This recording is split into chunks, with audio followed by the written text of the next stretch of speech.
In those early days, people come back if you've researched and you've had a good connection with them and got to know them and they believe in what you're trying to do. Going back to them, keeping a register of those people you've spoken with. I do in terms of research, but their name, their company, their email address, and going back to them first, a task that takes 30 minutes, for example, and could you get it done in a couple of minutes, like 1 or 2 minutes or less? Don't try to go, hey, we're going to try and revolutionize the way people order their food or something like that, which is still great. But in terms of micro-SaaS, what can we do in our day-to-day work or in our even personal lives, things that take half an hour or so, how can we really nail that down? What's that repetitive structure that's frustrating that we could close that gap really easily? The first 6 to 12, 18 months is spent understanding the market, whether you're product or developer or marketing or sales or whatever that is. So I think ideally being from the area, understanding the users. If you are a user, that's even better. If you're someone who uses it a lot or someone who's had that pain point, that's a good place to start. If you don't have that person, research the crap out of it. I was up to maybe 3 or 4 meetings a week. I reached out to people for 20 minutes for some research to pick their brains about a couple of concepts or try to diagnose their jobs to be done or just really get as much information as I can because, yeah, there definitely is confirmation bias for your own ideas.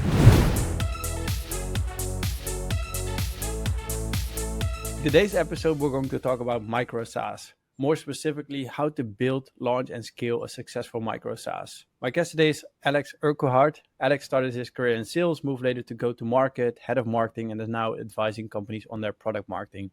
He does this with a company called Market Science. Next to this, he's also a mentor and growth mentor, and he shares a lot of content on LinkedIn and Substack about SaaS, product marketing, go-to-market, and everything else related to startups. Welcome to the show, Alex. Thanks so much, Joran. Great to be here, mate. I feel very privileged. Let's just dive right in. So we're going to talk about micro-SaaS, how to build, launch, and scale one. But let's start with the super basics. What is actually a micro-SaaS? Probably the simplest version is just in the name. It's a simpler version of software as a service. So subscription-based servicing.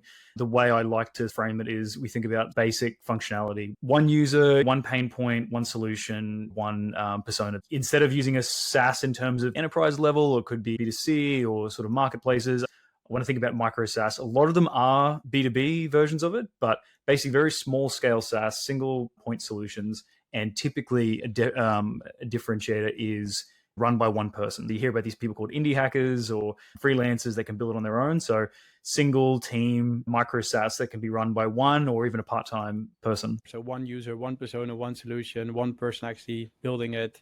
It's keeping it small. Yeah, I think that's my personal definition. I'm sure there's other micro SaaS experts out there, but my personal definitions are single use case, single persona, single pain point. I'm sure we'll get to it in a bit, but there's some examples. I'd argue potentially Calendly back in the day was a single use case, single pain point that they solve. There's other ones out there from, I think Chat PDF is now a big one as well. So you can upload a PDF, ask it questions using AI. The Hemingway app, I don't know if you ever used that before. That's a pretty handy app. It helps you simplify your words and your text. It's just one page is the whole app. So very simple, but plugs are usually a common but like painful point that people just go, want this little thing taken care of. Yeah. Why should people consider building a micro SaaS?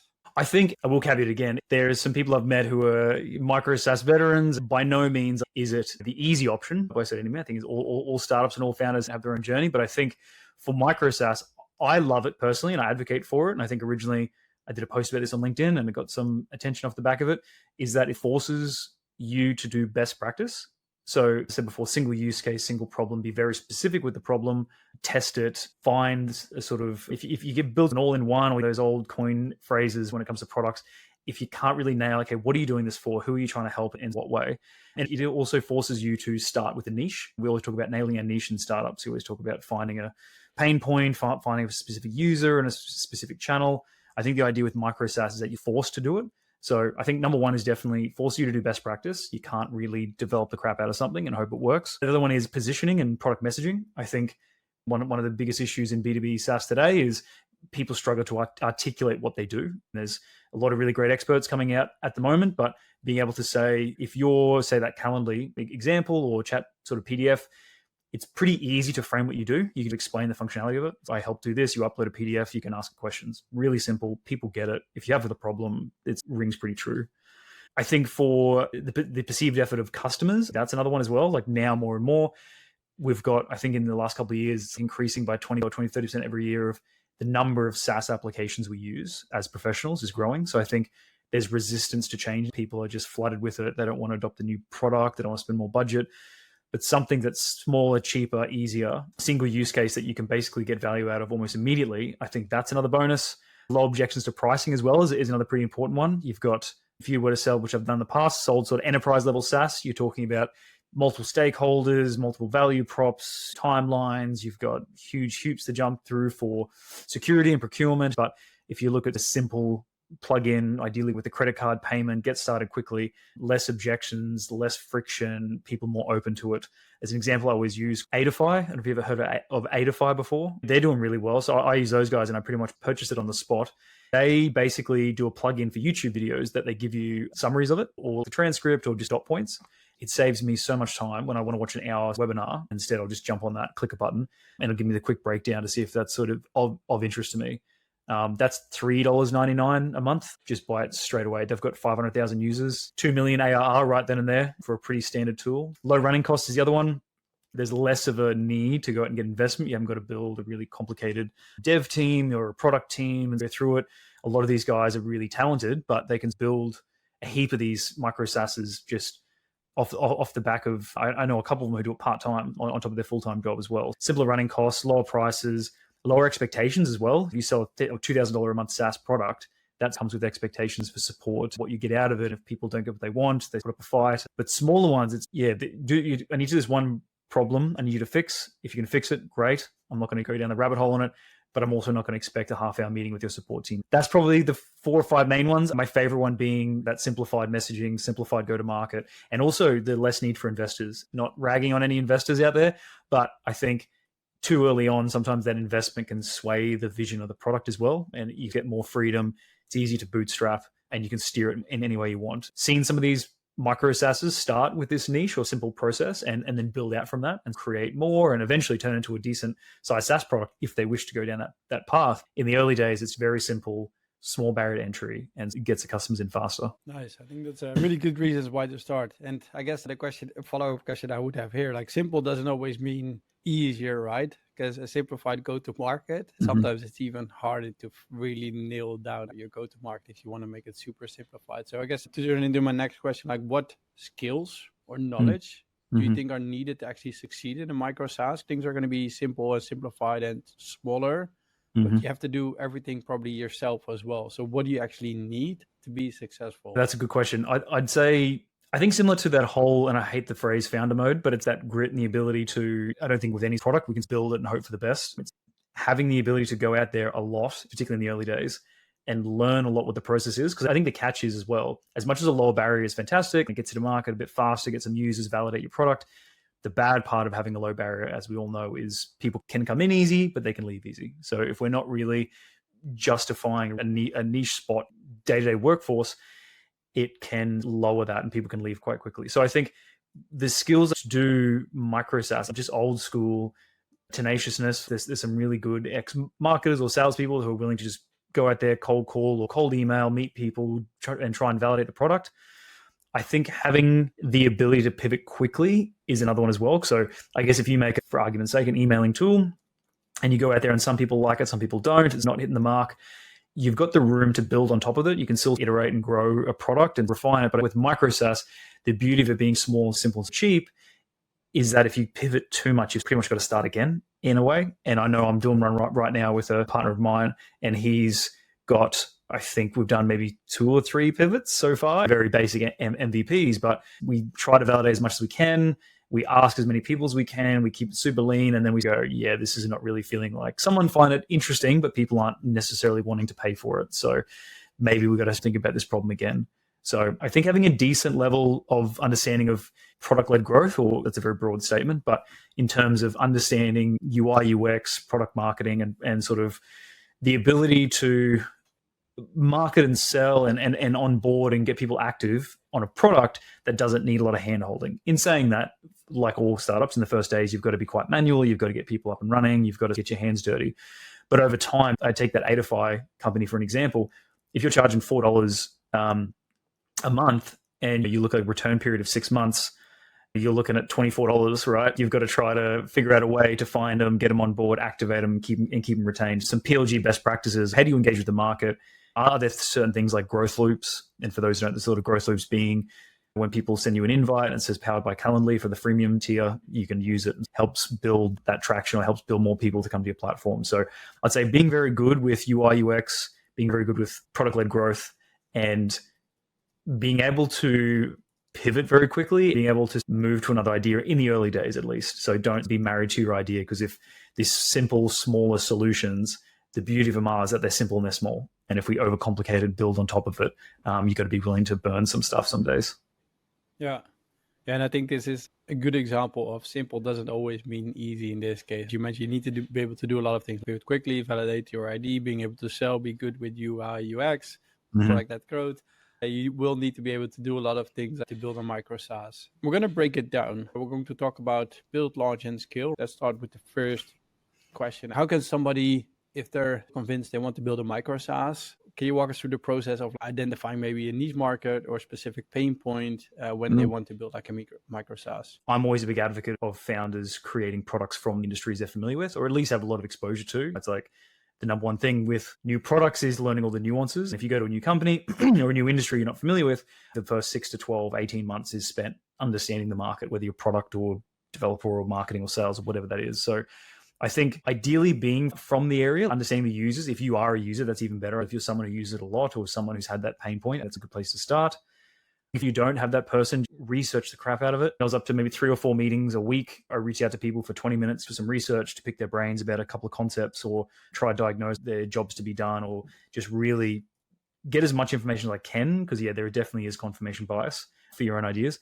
And there's no perfect linear path to this, but these ideas that I consider. My partner, who's a developer, who's helped me on this, he always says, think about a task that takes 30 minutes, for example, and could you get it done in a couple of minutes, like 1 or 2 minutes or less? Don't try to go, hey, we're going to try and revolutionize the way people order their food or something like that, which is still great. But in terms of micro SaaS, what can we do in our day-to-day work or in our even personal lives, things that take half an hour or so? How can we really nail that down? Or what's that repetitive structure that's really frustrating that we could close that gap really easily with? And that being, I was saying before about Adify, and I like their version of summarizing the transcript really quickly. You can export the transcript, put it in ChatGPT, and you do those things as well, but they cut those steps down for that as well. So I think thinking of processes in your work or different areas, see if you can cut that down to ideally a minute.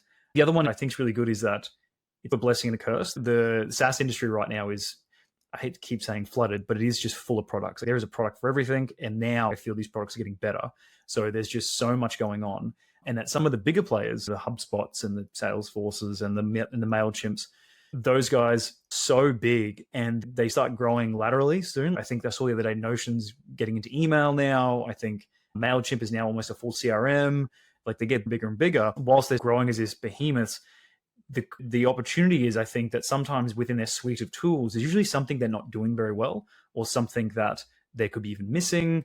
And something I like to do is you go through like product pages, Capterra, SourceForge, all those different areas, and you try to find the ratings of the products that get like 1 star. And if someone's, I hate this part of this product, or Salesforce annoys me that it doesn't do this thing. And finding those gaps, I think, within the larger, more established platforms out there and going, can I do it better? And the third part to that would be, is there parts of it that people say someone wants to buy HubSpot, but they only want to use it for this one piece of it?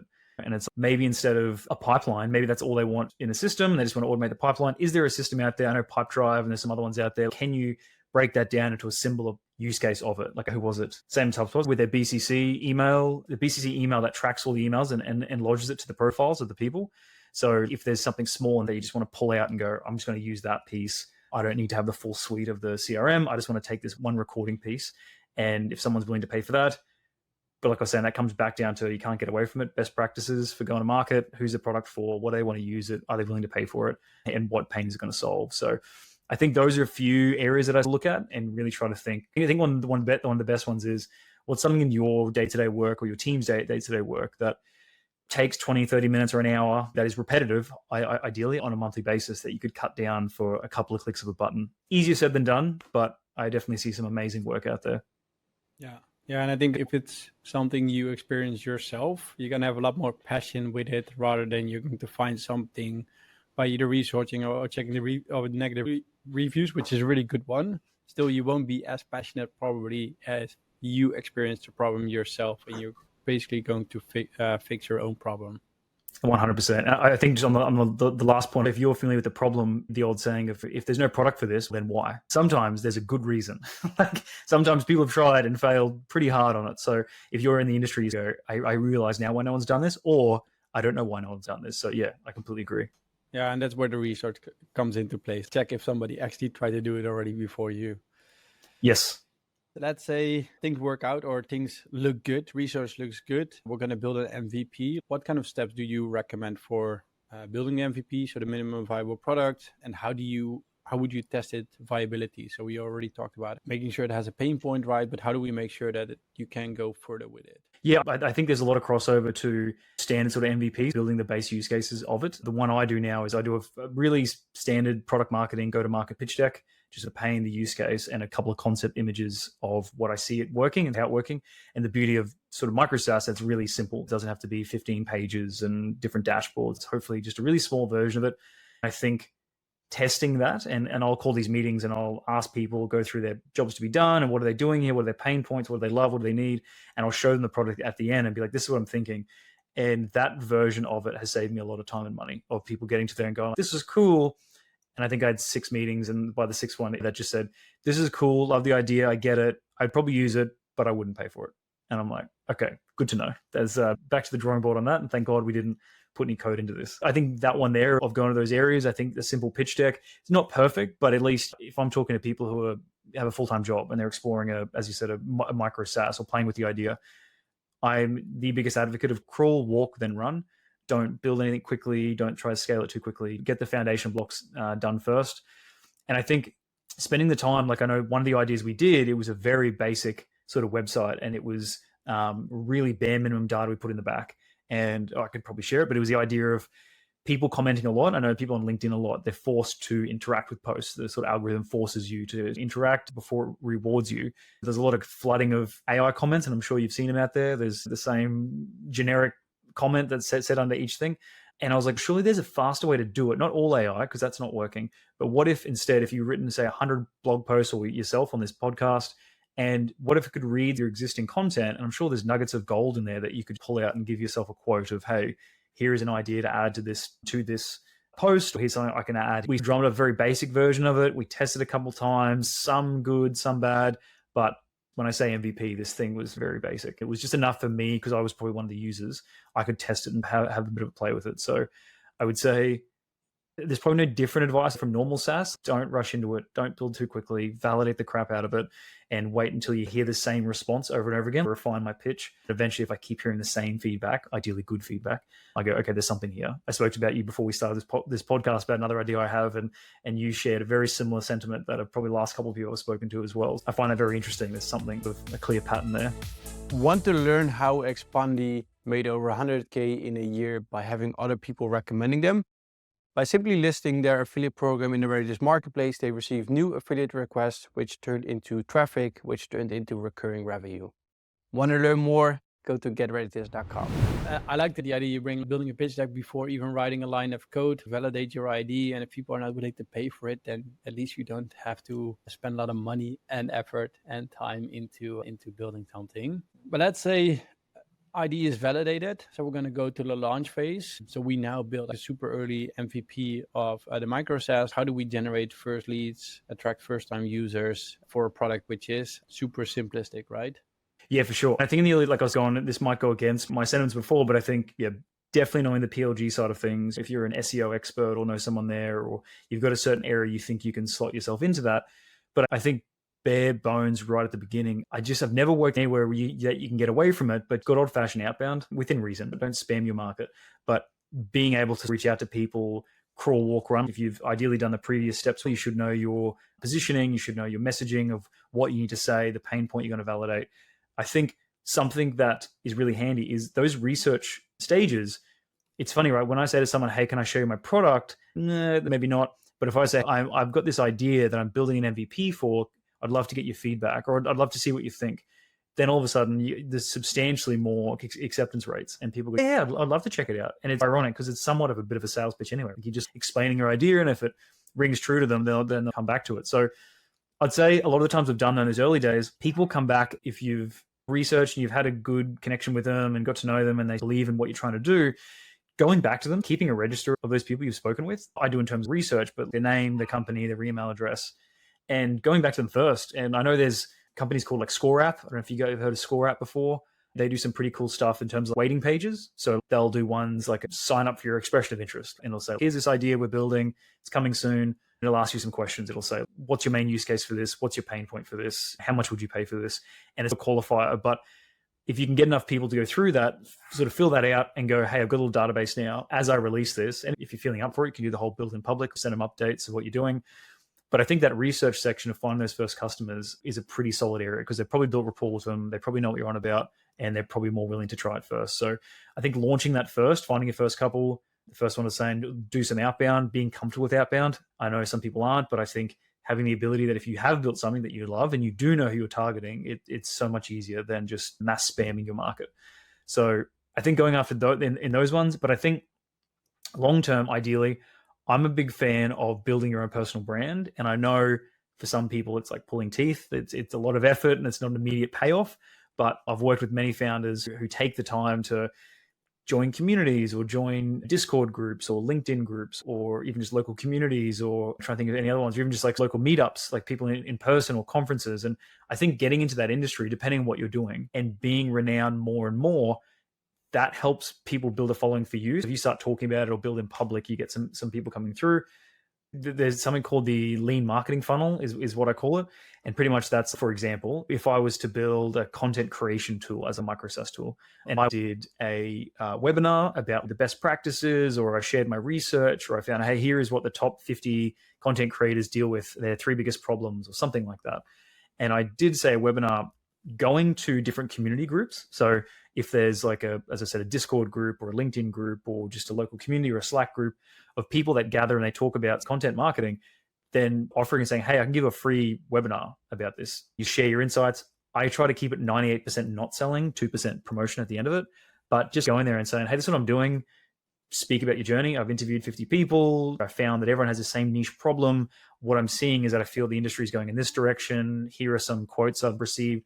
People, for the most part, like to hear that stuff. Like they like to hear, oh, cool. What did you find out? Or what are the issues there? And if I'm a content creator, like what other people are saying that I'm not aware of. And then at the end, all this research and what I did to create this product, we're about to launch. If anyone's keen, feel free to have a crack at it.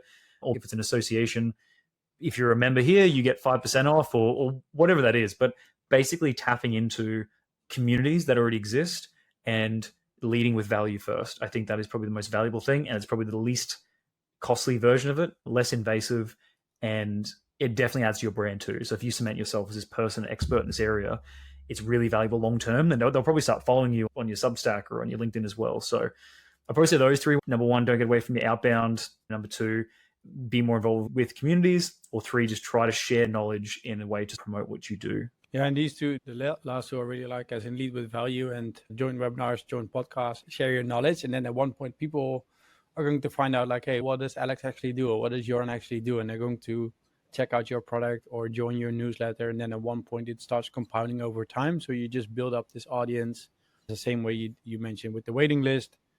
Build up an audience you own, which then you can follow up with if you have your new Micro-SaaS or you actually have an MVP ready. 100%. Yes. And if you've done it, if you're passionate about it and you're from that industry, I think people respect that. And you've got a big idea. I think people love to follow great ideas. So I think just sharing it and getting amongst it, it's so surprising. You can pitch them and you can email them and you run ads on them, but just sharing your passion and showing something and helping them always has a far better outcome. Yeah.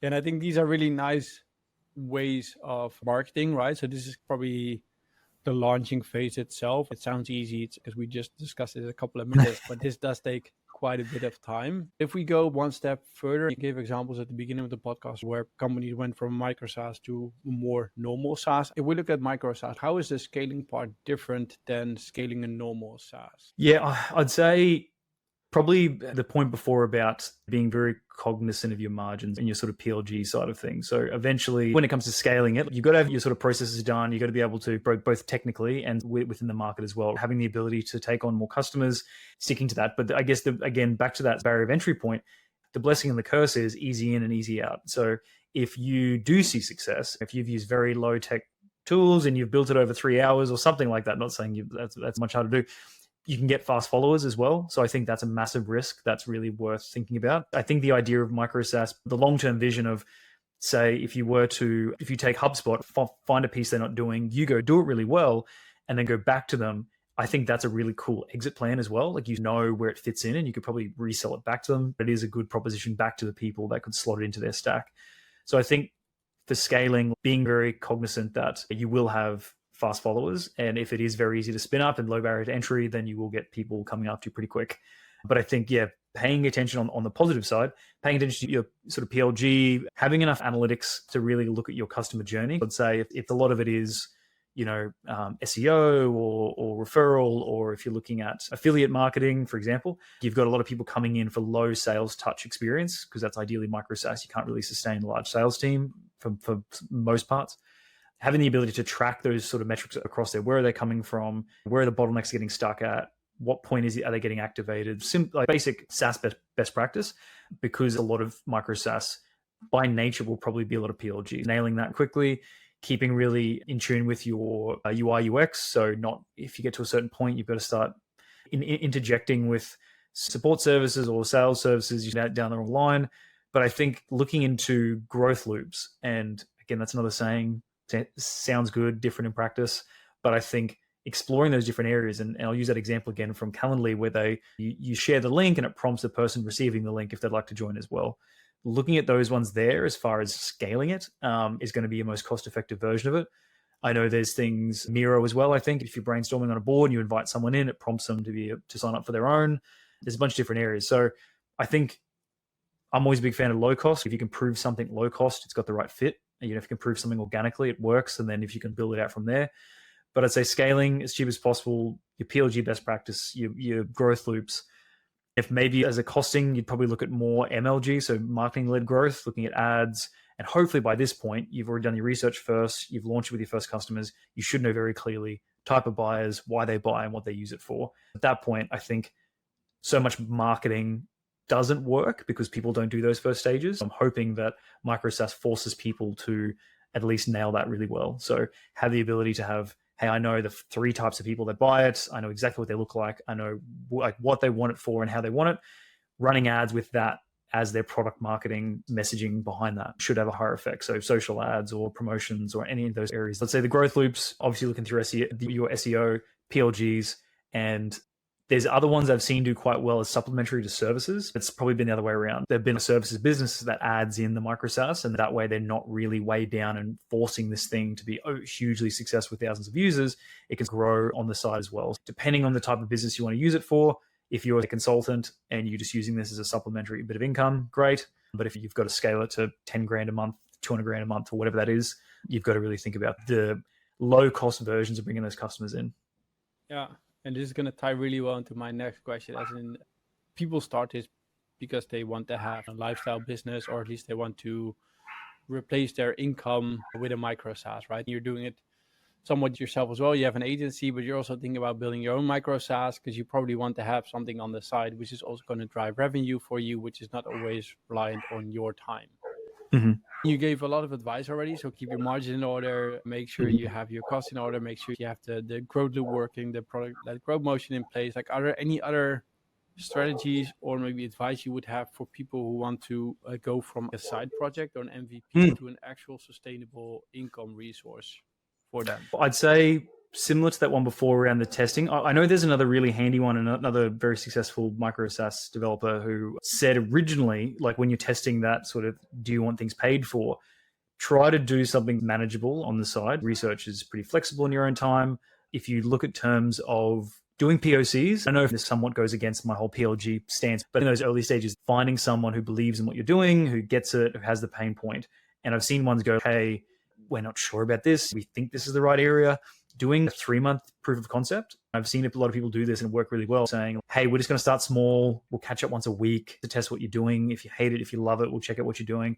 In 3 months, if you hate it and this is the worst thing in the world, then no stress. We can shake hands and call it a day. Looking at that validating demands earlier on, having those conversations, dedicating time to it. I think I've tried the whole idea of going from a full-time job to your own startup. And I think there's all those different stories of getting investment and so on. If you transition, that always is messy and it is always much more work than you think. It'd be great to do it 9 to 5 for both jobs. It'll be awesome, but it never is. Testing, validating the hell out of it until you get really consistent feedback that you can almost predict what the next person's going to say.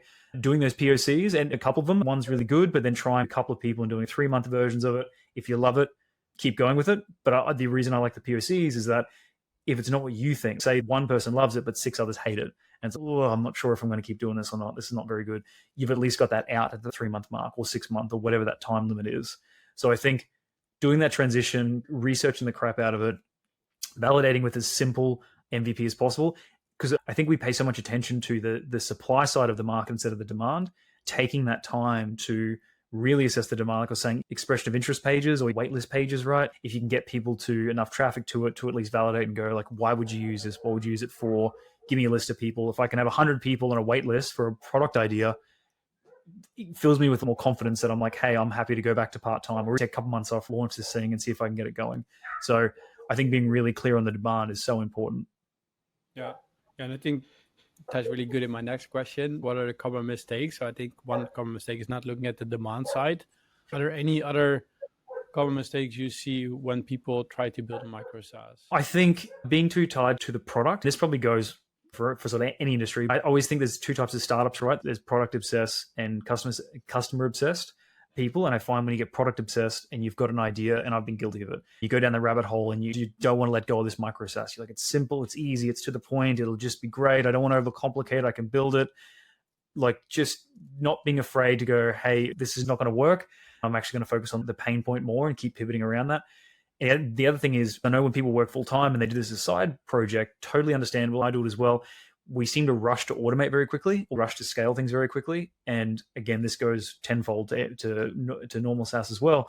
But that crawl, walk, run, I keep going back to it, but it's try some ads, for example, try running ads or try an affiliate program or try different things. But if you haven't yet had enough time where you've done it manually and heard the same response and got the same outcomes over and over again, just don't rush to sink a lot of money into it. Because I've seen people who sink a lot of money into the product, pour money into ads or pour money into affiliates or partnerships or sponsorships and all these different areas just to find out that 4% of their market actually care about this thing. Yeah, I think validating it, focusing on the demand and not rushing to scale it. When you're doing it on your part-time and doing it outside of your work hours, like we're all exhausted. It's a lot of work and you just want to plug something in or hire that person, spend a lot of money and just bring them in so they can do the lead gen stuff. I've definitely had my fair share of those calls. But it's so important in the early stages. It's not just getting those first customers, it is validating it. And it's not just your first couple of MVPs. It's continually trying to go, does the market consistently want to buy this? And if so, great, because I think that then feeds into your future. Do I keep this simple micro SaaS and just triple down on it? Or do I look to build a couple of different areas to this and maybe build it out to a full SaaS product? Love it. We're going to move a little bit away from micro SaaS because you are in B2B SaaS in general as well. And I might come to ask you to repeat yourself even more with these questions, but feel free to do so because we're going to create summary episodes out of these. When we let go a bit of the micro SaaS and when we talk about building a B2B SaaS company, what kind of advice would you give a founder who's just starting out and growing to 10K monthly recurring revenue? Yep, I think, and maybe I'll say it in a sort of different, more practical terms. I think it's not being afraid to be manual with your go-to-market, because I think I understand why we want to just automate it or do the magic of SEO, and all of a sudden all these people start flooding to our products and these great words that I've even mentioned in this podcast around PLG and growth loops. But I think in the early days, I genuinely don't see a way around it, just being very manual and not being afraid to, I still stand by this. I think everyone needs to at some point, 6 to 12 months, ideally 2 years, go work in sales and go do it from the front end. Go pitch people in the meeting and figure out how to get around objections and figure out your positioning, because you've got to say it on the spot, or go to a conference. I did it for a customer the other day and I would have pitched it 30 times in a row. By the end of it, I was watching their reactions and what was going to work and not work. I got back and then rewrote a big deck for a lot of their product messaging for their website and a bunch of different areas. And it was just so much clearer and saved me so much time. It was exhausting and uncomfortable in certain areas, but just not being afraid to be manual, not being, understandably, if you've got investment, you've got runways, like holding out on it as much as you can. I think bootstrapping as far as you possibly can, because then you retain all the creative freedom. And I think sometimes markets need time. There's a couple of industries I work with now where they need a bit of time before the product, they educate the market or they build up awareness and attention, sort of interest. And it does take time. You look at enterprise products and you've got sales cycles of 6, 12, 24 months long. I think you've got to have that patience to really see it come to fruition. I think being manual on that, I think the first 10K, and I'd even say this is probably a precursor to all these ones. I mentioned a little bit before, but I really think now is to be a successful founder, you've almost got to have a really good personal brand is becoming super important. And so I always try to say, whatever you're in, if you're a developer, if you're a product marketer or a product manager or sales or whatever you're in, start creating your own content, just become known a bit and just get your name out there. Because, if you're someone like yourself, you've worked really hard for this podcast, fantastic. If you hypothetically were to launch a product tomorrow, you've got an owned audience already. And that's 99% of the heavy lifting. There's something now that people are saying, it used to be products 10 years ago, 10, 15 years ago was the differentiator to success, but now it's your distribution. Can you get in front of the right people fast enough in a shorter period of time?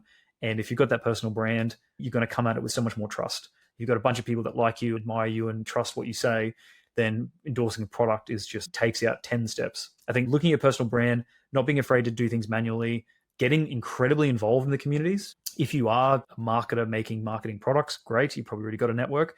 If you're not, then this advice probably goes twice for you, is just get involved with as many areas you can. I think I was saying to you the other day, it's working with a client now, and they say they're not marketers and they say they're not salespeople, but they are so active in the community in this particular industry. They travel to all the capital cities in Australia and they do speaking spots, networking events, coffee meetups, and all these things. And they are now renowned throughout the whole community and haven't spent a cent as far as ad spend. Of course, traveling and effort, but they've built this personal brand now that people come to them and they say, hey, I spoke to Simon who met you 2 years ago. He loves you guys. He wants to be a part of it. And when we're looking at scaling, doing things like regular webinars or regular newsletters or content pieces, they've already got this huge audience and we're just nurturing them now. We're not trying to start from scratch. I'd say the whole crawl, walk, run distribution. I think there's a quote, and I can't remember who the person said it, but they said the first time founders obsess about the product, second time founders obsess about distribution. And it's once you can have the perfect product in the world, but until you can get out there in people's eyeballs, and definitely attention is becoming a very scarce resource. So spend the time to create that attention first through your personal brand is one of the biggest lessons learned for me. Nice. And then let's assume now we reached 10K MRR and we're going to make a huge jump towards 10 million ARR. What kind of advice would you give SaaS founders here? That's a good one. If I was doing that, I would probably retire. That's the companies that I've worked with. I think the ability, and this is where I think there's a big catch-22 when it comes to startups, right? Because I think the best founders in the early stages are the ones who are frankly chaotic. They get out there, they do stuff, they try stuff, they throw things at the wall, and they keep it going. And I think that probably gets you your first 10K, in my opinion. That gets things moving, but having the foresight, the humility, and the self-awareness to go, hey, this business is more important than my vision for it. Like, I still need to keep it there. But being able to, I think the ones I've seen that do really well can detach themselves in the right areas very well. And I think looking in terms of going to 10 mil in the early days, like I think all startups start with founder-led sales, and they should, as I was saying before, but then they bring people in, they bring marketers in, they bring salespeople in, they bring customer success people in, and they detach and let people slot into those roles. So I think growing to the 10 million is being able to detach your way out of areas and being able to let go of certain things. I think there's also those quotes you hear about people saying, hire great people, or what's that Steve Jobs quote? It's don't hire smart people and get them to tell you what to do or something like that. And I do agree with that to an extent when they take ownership. But I think also back to that personal brand point, having that founder person at the head of the snake is so important, even to 10 mil or beyond that. I think it's so important because people, and speaking with a marketing hat on, people love people. They like brands and they're into things like Nike and Apple. As far as brands, when you ever hear about brands, it's always Elon Musk, right? Or Jeff Bezos, or it's always the person. It's never usually the brand. So I think leaning on that personal brand, detaching yourself out of the operations, but staying in the front of that. And these are very generic terms, but I guess I'm seeing the ones where I see a lot of these companies when they reach these points start to fall down. And I think it's like sometimes founders go, done my job, I'm going to step out and give it over to someone else. And I think you were the visionary, you had the idea. I think you need to be involved in some way. Once it scales to that point, if you're looking at 10 mil ARR, you probably need to look at more like culture. And I know, again, that's a very generic comment, but I think I see so many awesome businesses with great products start to deteriorate when the culture is not led well at the top. There's like accountability, or seeing a founder of 10 million ARR company who's willing to go to a conference, do a speaking spot, or jump on a call, or lead from the front and keep that accountability. I think the hands-free syndrome can crush a lot of really great companies when they detach too much and they just let everything go wild from there. Bringing the right people in, keeping them involved, but great founders need to sit on top of it the whole time, still be in the driver's seat to some extent, still have their personal brand, and still give the company something to lead toward. Yeah, as far as the technical side of things, I'd probably have to, depends which product it is. If it turns into an enterprise product or a B2C or whatever it is, I think that varies a bit. But I think the companies I see scaling well and sustainably tend to have a really good culture that starts from the top down. Sounds like a bit of a self-help talk, but it is so true. A good founder at the top is worth its weight in gold. Nice. Love it. I am going to try to summarize. So where we go all the way back to the beginning, Micro-SaaS is a simple version of a SaaS. So it has one user, one persona, one solution after one person building it. It is going to force you to do the best practice. So start really, really niche. Why should you consider it? It has lower pricing, less objections, low running costs, low expectations. We will need to be able to pivot quickly, validate your ID, being able to sell, be good with UI, UX, and PLG. When you are going to build, find the ID. So ideally have the pain point yourself, be in the market you're going to build it within. If not, research it a lot. Check negative reviews on review sites. Let's see if you can break it down into a small product. Before even writing a line of code, build a pitch deck so you can actually validate your ID. When you're able to launch it, do outbound, but not mass spamming. Ask for feedback instead of selling people. Build up a waiting list, leverage a survey to qualify people and build a database from that. Leverage other communities by joining webinars, podcasts, but lead with value first and then sell, focus on the long term. When you're ready to scale, PLG has to be in place and working. Keep your margin in order, get insights into your analytics, but remember easy in, easy out. So make sure you handle churn. You will have to look at growth loops and know where your micro SaaS fits in. You can also make your SaaS exit ready by the example of HubSpot you gave. And then know where are your buyers and why are they buying, and ideally start building a personal brand as a founder. Some common mistakes: don't rush into things, crawl, walk, run. Not looking at the demand side, keep validating, be customer obsessed, not product obsessed. And then when we go more broad towards B2B SaaS, are not being afraid of being manual when you go to market. So go work in sales, try to figure out how to deal with objections, start creating content, start building that personal brand. And if you want to start scaling towards 10 million AR, do more webinars, content pieces, bring in the right people, go from chaos to detaching yourself from certain areas, but not too much, because you will need to be leading at the front while also building a good culture. Wow, that's way more succinct than I could have done it. Thank you for that. I mean, we don't need an AI for that. yeah, 100%. There you go. There's a product idea. Prove manually. It's done. Nice. We're going to link towards your LinkedIn profile, your Substack newsletter, the lead marketing funnel you mentioned. I think you have an article regarding that as well. I will link also towards Edify, the example you mentioned. If people want to get in contact with you, Alex, how would they do? Yeah, probably best, I think, the Substack, and then say LinkedIn. I'm usually pretty active on there. Shoot us a message on that one. I'm always happy to chat and meet more people. Just send us a message or a connection invite. Cool. Will do. For people listening, we're going to add a poll again to this podcast, so make sure you answer it. I know if you actually like the podcast or not, and we can create content for that later. Make sure you leave a review if you haven't done so yet. So let's beat the Spotify algorithms.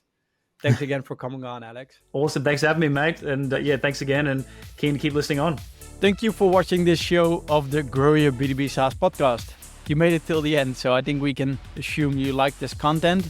If you did, give us a thumbs up, subscribe to the channel. If you like this content, feel free to reach out if you want to sponsor the show. If you have a specific guest in mind, if you have a specific topic you want us to cover, reach out to me on LinkedIn. More than happy to take a look at it. If you want to know more about Reditus, feel free to reach out as well. But for now, have a great day and good luck growing your B2B SaaS.